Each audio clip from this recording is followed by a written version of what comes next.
Jeffrey, muitas perguntas aqui no chat, eu reuni aqui algumas numa só pergunta. Estão perguntando, previsão do julgamento. Bom, querem que seja ainda este ano. Então, porque ano que 2026 é ano eleitoral, então se já há uma previsão de quando será o julgamento. Também tem gente perguntando, será realmente na primeira turma do STF ou no plenário com o voto dos 11 ministros? E haverá transmissão ao vivo do julgamento? Vamos lá. Primeiro ponto, será na primeira turma. Tá? Isso já está definido. Erro aqui.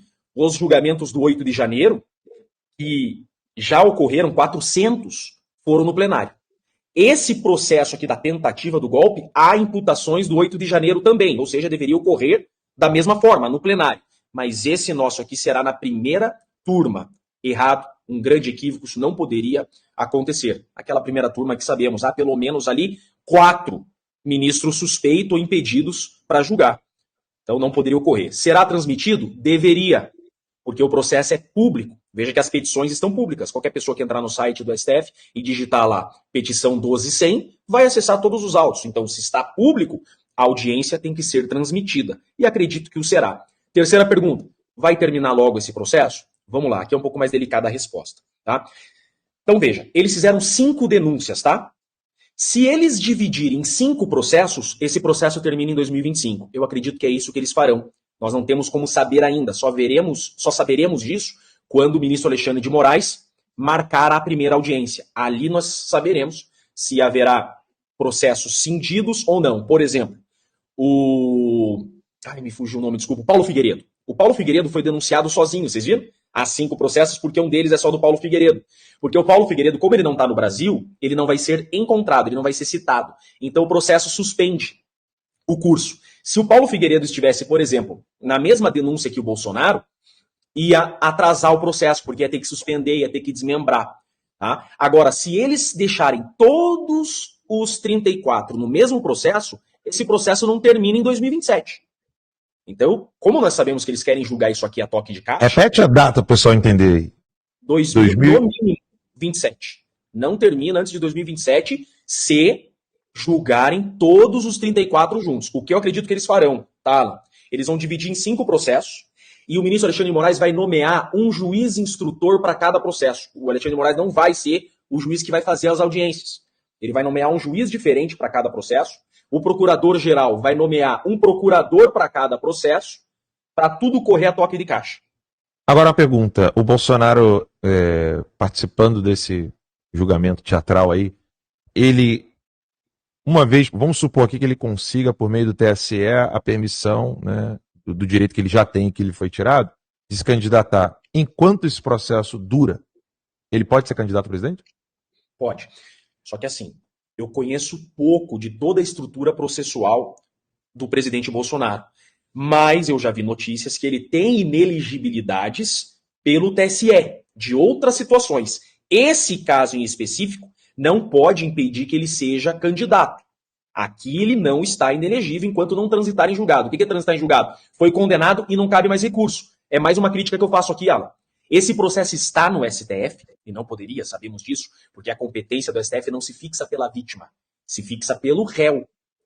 Tá? Eles fizeram um enjambre jurídico aqui para deixar esse caso no STF. Por quê? Porque uma sentença do STF já é trânsito em julgado, porque não tem para onde recorrer. Olha só, é tudo pensado. É um jogo de xadrez muito bem pensado. Se esse processo corre em primeiro grau, você tem recurso para o TRF, você tem recurso para o STJ e para o STF. Isso demora 8 anos.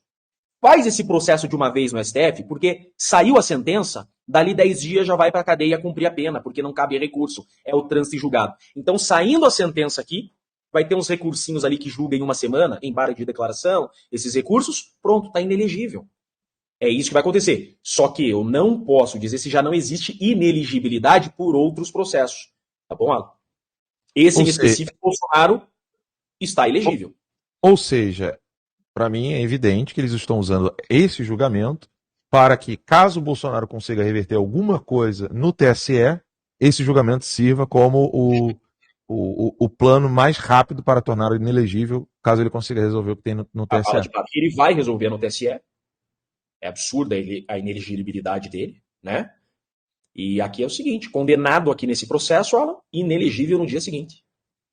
A inelegibilidade, pelo TSE é patética, porque ele conversou com diplomatas sobre o sistema eleitoral brasileiro numa resposta a uma reunião anterior, convocada pelo Edson Fachin, que era o presidente do TSE na época, para dizer que o sistema era o melhor do mundo, infalível, né? Ninguém podia corromper, nada.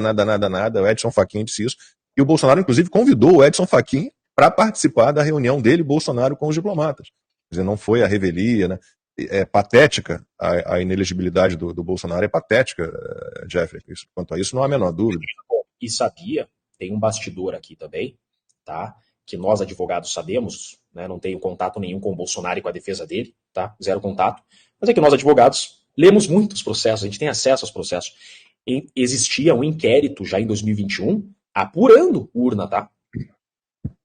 Então Sim. já existia um inquérito apurando aquilo. Então essa reunião do Bolsonaro não tem problema nenhum, e ele é o chefe de Estado. Tá? Então essa ineligibilidade é absurda, porque inclusive já havia investigação transcorrendo na própria Suprema Corte, no TSE, tá? E a outra, diz as notícias, eu nunca vi o processo do Bolsonaro, a outra ineligibilidade dele é que ele teria discursado num caminhão. Então veja, isso vai reverter, eu acredito que o TSE vai reverter as duas ineligibilidades do presidente. E esse processo aqui, né, esse processo criado, inventado, aberrante, é a bala de prata. E no Brasil, qualquer condenação acima de 8 anos, qualquer sentença acima de 8 anos, prisão. Veja, os inocentes de 8 de janeiro estão tendo penas de 17 anos. Qual será a pena que eles estão dosando nesse processo, querendo criar o Bolsonaro chefe de uma organização criminosa?